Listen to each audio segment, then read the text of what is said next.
Important topics and suggested books for Indian economy. जी हाँ, for Indian economy, for UPSC prior mains, BPSC project manager, SSC CGL and IBPS. चलिए start करते हैं। पहला topic जो काफ़ी इम्पोर्टेंट है, बेसिक इकोनॉमिक इंडिकेटर्स। जी हाँ, बेसिक इकोनॉमिक इंडिकेटर्स से क्वेश्चन आएगा जो स्टेटिस्टिकल डेटा पे बेस्ड होती है। एक्चुअल में है क्या economic indicator? An economic indicator is a static about an economic activity. Economic indicators allow analysis of economic performance and predictions of future performance। जी हाँ, यह एक्चुअली इकोनॉमिक इंडिकेटर होता है जो प्रेजेंट के जो इकोनॉमिक परफॉर्मेंस होते हैं उनका एनालिसिस करता है और फ्यूचर में किस तरह के ग्रोथ होंगे या किस तरह का प्रिडिक्शन होगा वो हमें बताता है इंडिकेटर। तो इसमें हमें क्या क्या पढ़ना है? रियल जीडीपी जो ग्रोस डोमेस्टिक प्रोडक्ट वो हमें देखना है। M2 यानी money supply, consumer price index CPI and producer price index PPI, foreign trade, national income, production and population. ये इंपॉर्टेंट टॉपिक्स हैं जो फर्स्ट इकोनॉमिक इंडिकेटर से हमें देखना है। जी हाँ, हर एक टॉपिक को डिटेल में पढ़ना पड़ेगा। Means GDP, money supply, CPI, PPI, foreign trade, national income, production and population. Next topic जो इंपॉर्टेंट टॉपिक है फीचर्स ऑफ इंडियन इकोनॉमी। हाँ, जो इंडियन इकोनॉमी के कौन कौन से फीचर्स हैं? Indian economy is termed as a developing economy of the world. Some features like low per capita income, higher population below poverty line, poor infrastructure, agriculture-based economy, and lower rate of capital formation tagged it as a developing economy in the world। यही सब इनके factors हैं जिनकी वजह से India क्या है, developing country है। तो इंडियन इकोनॉमी को अगर हमें स्टडी करना है तो इनके इन सारे फैक्टर्स को हमें पढ़ना पड़ेगा। Division of economic activities, unemployment and it's type, कौन कौन से बेरोजगारी और उनके कौन से टाइप्स है। पोवर्टी जो गरीबी है, तो HDR ह्यूमन डेवलपमेंट रिपोर्ट है वो हमें देखना है। मेजर्स टू एलिमिनेट पोवर्टी, हम गरीबी को कैसे हटा सकते हैं। Per capita income, per capita income क्या होता है कि एक पर्टिकुलर एरिया में के लोग होते हैं उनका सालाना इनकम कितना होता है, तो पर कैपिटा इनकम पर पर्सन। एग्रीकल्चर बेस्ड इकोनॉमी, जैसे आपको पता है कि इंडिया एक क्या है, एग्रीकल्चर बेस्ड कंट्री है, तो उनमें जो भी करंट सीन है वो हमें देखना पड़ेगा। And backwardness of infrastructural development. जी हाँ, यह जितने जो इंफ्रास्ट्रक्चर के डेवलपमेंट में हम पीछे रह जाते हैं, जो इंडिया उतना डेवलप नहीं हो पाता है, इंफ्रास्ट्रक्चरल डेवलपमेंट की बात करता हूँ, तो ये बैकवर्डनेस होने का क्या रीज़न है वो हमें देखना पड़ेगा। नेक्स्ट क्वेश्चन है नेशनल इनकम, काफ़ी इंपॉर्टेंट, ये टॉपिक काफ़ी इंपॉर्टेंट है, नेशनल इनकम। जी हाँ, एक्चुअल में नेशनल इनकम क्या है? National income means the total value of goods and services produced annually in a country. एक साल में एक कंट्री में जितने गुड्स और सर्विसेज प्रोड्यूस किए जाते हैं उनके टोटल वैल्यू को ही नेशनल इनकम कहा जाता है। दस it is the net result of all economic activities of any country during a period of 1 year and is valued in term of money। और इसको मनी के टर्म में रिप्रेजेंट किया जाता है। तो नेशनल इनकम में हमें क्या क्या पढ़ना है? कंसेप्ट ऑफ नेशनल इनकम, कि एक्चुअल में नेशनल इनकम है क्या। Then traditional and modern definition of national income, जो इनके डिफिनेशन है जो पुराने वाले हैं और मॉडर्न वाले डिफिनेशन है अलग अलग, वह देखना है। GDP and GNP on the basis of market price and factor cost. ये GDP होता है एंड GNP, इनको देखना है मार्केट प्राइस पे और फैक्टर कॉस्ट पे। देन काफ़ी important methods for measuring national income. National income को किस तरह से मेजर करते हैं? इनके 3 मेथड है, product method, income method and expenditure method. आपको देखना है कि इंडिया में कौन सा मेथड यूज होता है। जी हाँ, इंडिया में प्रोडक्ट मेथड यूज होता है, मीन्स ये दोनों का product, income plus expenditure. And next है कंपोनेंट्स ऑफ नेशनल इनकम। जी हाँ, नेशनल इनकम में कौन कौन से कंपोनेंट है वह सब फैक्टर्स और उनके कंपोनेंट्स को भी देखना है। नेक्स्ट टॉपिक है मनी एंड बैंकिंग। जी हाँ, मनी एंड बैंकिंग भी काफ़ी इंपॉर्टेंट टॉपिक है अगर इकोनॉमी के पॉइंट ऑफ व्यू से देखा जाए तो मनी एंड बैंकिंग में कौन कौन से टॉपिक आएंगे? Aspects of money market, money market का क्या एस्पेक्ट है। क्रेडिट कंट्रोल, वेरियस रेट्स, जो डिफरेंट रेट्स होते हैं क्रेडिट कंट्रोल की। Commercial banks, cooperative banks, NBFC, या डिफरेंट टाइप्स के जो बैंक्स होते हैं एंड टाइप्स ऑफ बैंक, वो हमें देखना है क्योंकि हम यहाँ पे मनी एंड बैंकिंग पढ़ रहे हैं, तो हमें तो देखना पड़ेगा टाइप्स ऑफ बैंकिंग क्या है। नेक्स्ट, कमिटीज़ एंड रिकमेंडेशंस, बहुत सारे रिकमेंडेशंस होते हैं, उनके बेसिस पे न्यू योजनाएं स्टार्ट की जाती है, तो हमें कमेटी और रिकमेंडेशंस देखने हैं। सेबी, जो security exchange board of India होते हैं, जो स्टॉक मार्केट डेवलपमेंट यानी सेबी क्या होता है, जो भी मार्केट शेयर मार्केट होता है उनका क्या है, देखभाल करता है, मतलब उनका control, working of controlling SEBI करता है, वो हमें देखना है। इंश्योरेंस इंडस्ट्री, इंश्योरेंस इंडस्ट्री में जितने भी आ जाते हैं। New banking sector reforms, new banking बनने उनके सेक्टर को कैसे रिफॉर्म करना है। इन्फ्लेशन एंड डिफ्लेशन, जो मुद्रास्फीति हो जाती है, मतलब किसी भी चीज़ का रेट बहुत ज़्यादा बढ़ जाता है या फिर उनको परचेस करने वाले बहुत सारे लोग हो जाते हैं, तो ऑटोमेटिक प्रोडक्ट का रेट बढ़ जाता है। ओके, यानी जो एक्चुअल में इन्फ्लेशन ये होता है, जो मनी है यानी रुपया है, उनकी वैल्यू कम हो जाती है। एंड मनी सप्लाई मेजर, और मनी सप्लाई को हम किस तरह मेजर कर सकते हैं डिफरेंट वेज से, तो मनी एंड बैंकिंग से हम ये टॉपिक्स कंप्लीट करने हैं।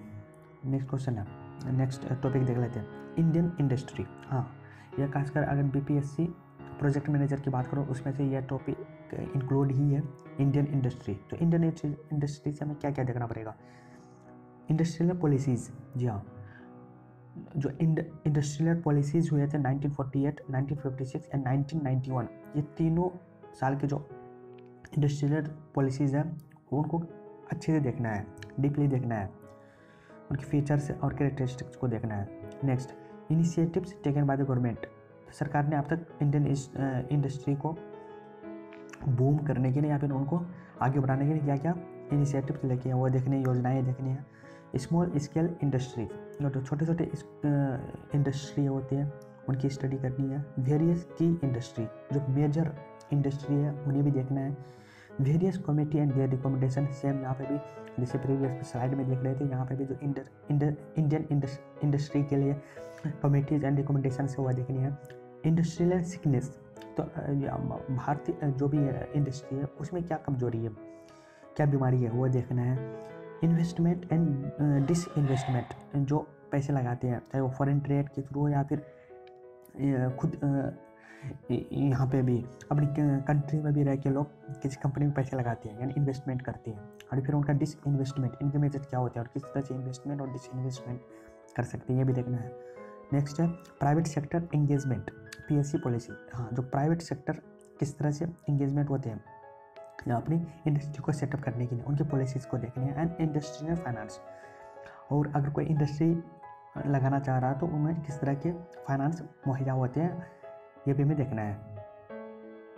नेक्स्ट टॉपिक अगर देखें तो इसमें फॉरेन ट्रेड, जी हाँ फॉरेन ट्रेड में जैसे FDI हो जाता है, इन सब चीज़ों को हमें देखना है। फॉरेन ट्रेड में फर्स्ट आ जाएगा कंपोजिशन एंड डायरेक्शन, जी उनके कंपोजिशंस क्या है फॉरेन ट्रेड के और उनके डायरेक्शन क्या है या फिर उनके लिए क्या क्या रूल्स बनाए गए हैं।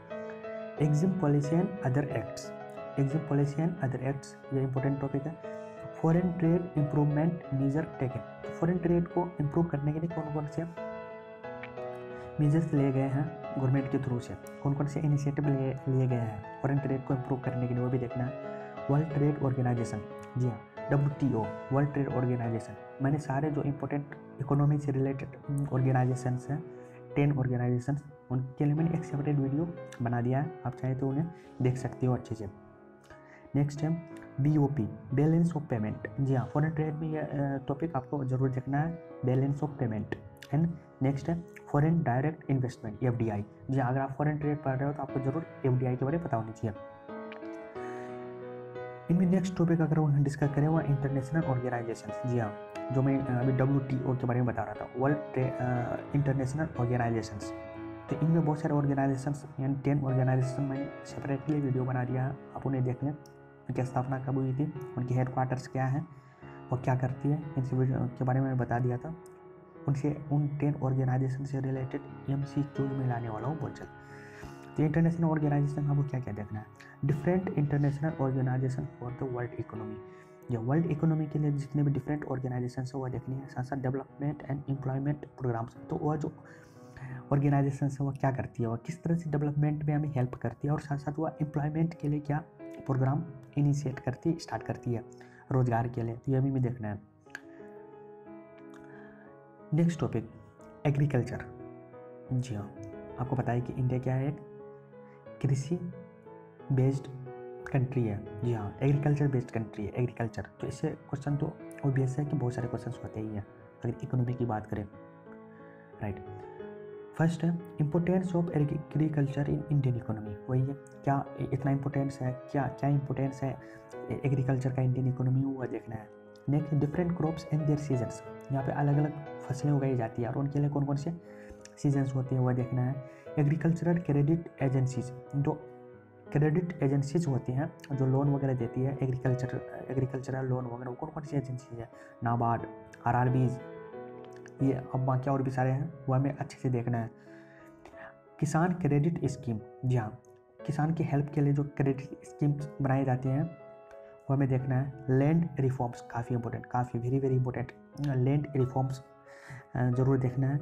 एग्रीकल्चर इंश्योरेंस, हाँ, इनके साथ क्या होता है, जो किसानों को और जो फसल बीमा होता है वो दिया जाता है, एग्रीकल्चर इंश्योरेंस, उनमें आ जाता है कौन कौन, नेशनल एग्रीकल्चरल इंश्योरेंस स्कीम नेस, सीड क्रॉप इंश्योरेंस, ये दो काफ़ी इंपॉर्टेंट है, ये दोनों को तो देखना ही है, जो कृषि बीमा होता है।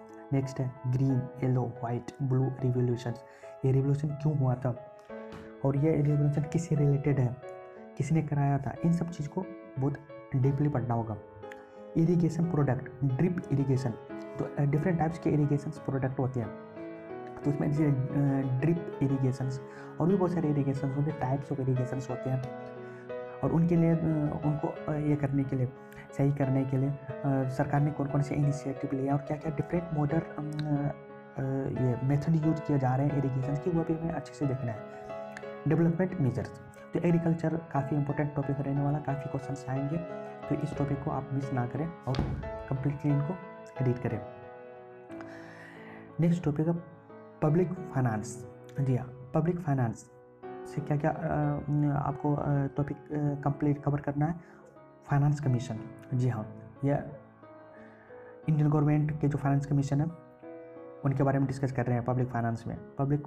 तो फाइनेंस कमीशन देखना है। Various formulas for plan assistance to states, जो डिफरेंट राज्य में कौन कौन से प्लान लॉन्च किए जाते हैं और उनके किस तरह से उनको ये करने के लिए इम्प्लीमेंट करने के लिए। टैक्सेशन एंड रिफॉर्म्स, जो टैक्स लगाए जाते हैं, जैसे आज के टाइम में क्या जीएसटी लग गया, उससे पहले डायरेक्ट और इनडायरेक्ट टैक्सेस हुआ करते थे, उनके रिफॉर्म्स जैसे होते रहते हैं, उन्हें देखने हैं। पब्लिक स्पेंडिंग एंड डेब्ट, जो पब्लिक स्पेंड कितना कर रहा है और उसमें क्या खर्चा हो जाता है, तो इन पब्लिक के बारे में भी ये जरूर देखना है। डिफिसिट फाइनेंसिंग, जी हाँ, डिफिसिट फाइनेंसिंग कब हो जाती है, जब कोई भी कंट्री अपनी बजट पेश करती है और अपने वहाँ के जो ये होते हैं रिजर्व बैंक होते हैं, जैसे इंडिया में क्या है, कौन है, रिजर्व बैंक ऑफ इंडिया, तो रिजर्व बैंक से पैसे उधार लेती है अपने बाकी चीज़ों को वर्किंग करने के लिए, तो उस तरह की जो बजट हो जाती है उसे डिफिसिट फाइनेंसिंग कहते हैं। ओके, नेक्स्ट टॉपिक है इनमें 10th नंबर पे है प्लानिंग। जी हाँ, प्लानिंग को भी एक बार आप देख सकते हैं, ये तो काफ़ी ओल्ड टॉपिक हो गया है, लेकिन तब भी एक आध दो क्वेश्चन इससे आ भी जाए प्लानिंग से, तो इनमें देख लें प्लानिंग कमीशन, क्योंकि इन्हें तो अब हटा चुका है। प्लानिंग कमीशन में देख लें तो प्लानिंग कमीशन क्या करती है, उनका क्या रोल है। And 5 year plans and imported feature, जो 5 साल पंचवर्षीय योजना होते थे और उनके क्या क्या फीचर्स रहे, क्योंकि हर एक योजना में जो फर्स्ट पहला पंचवर्षीय योजना, फिर दूसरा तीसरा अलग अलग साल में होता था, उनके क्या फीचर्स थे, उनमें कौन सा इम्प्लीमेंट किया गया, कौन सी चीज़ को हटाया गया, कौन सी चीज़ को जोड़ा गया, ये काफ़ी इंपॉर्टेंट है प्लानिंग में। तो आप चाहो तो इनको पढ़ सकते हो, क्योंकि इससे भी क्वेश्चन आ ही जाते हैं, बहुत सारे क्वेश्चन चाहें तो बहुत सारे क्वेश्चन बन सकते हैं इनसे, ठीक है। नेक्स्ट टॉपिक है पॉपुलेशन। मैंने इन्हें लास्ट में रखा है क्योंकि इनका जिक्र मैंने फर्स्ट स्लाइड में किया था थोड़ा सा, तो इसी से लास्ट में रखा, लेकिन इससे भी क्वेश्चन बहुत आते हैं पॉपुलेशन से। पॉपुलेशन ग्रोथ यानी इट्स रेट, जो पॉपुलेशन ग्रोथ है इंडिया में, अभी जो 2011 का सेंसस हुआ था, जनगणना हुआ था, उसमें इंडिया का जो पॉपुलेशन रेट था वो लगभग 17.46 के आसपास था, इतना %। मतलब इस 10 साल में इंडिया का जो जनसंख्या है वह लगभग 17 to 18% इंक्रीज कर गया था। और पॉपुलेशन ग्रोथ की बात, उनके फैक्टर्स क्या होते हैं, इन सब चीज़ को देखने आए। पॉपुलेशन पॉलिसी 2000 की जो पॉपुलेशन पॉलिसी है उनमें क्या कही गई है उन्हें देखना है। 2001 और 2011 के जो सेंसस हुए थे उन्हें भी अच्छे से देखना है। इन्होंने सिर्फ 2001 नहीं 2011 के भी सेंसस को बहुत अच्छे से देखना है, क्योंकि 2021 में दोबारा सेंसस होने जा रहा है। कंजम्पशन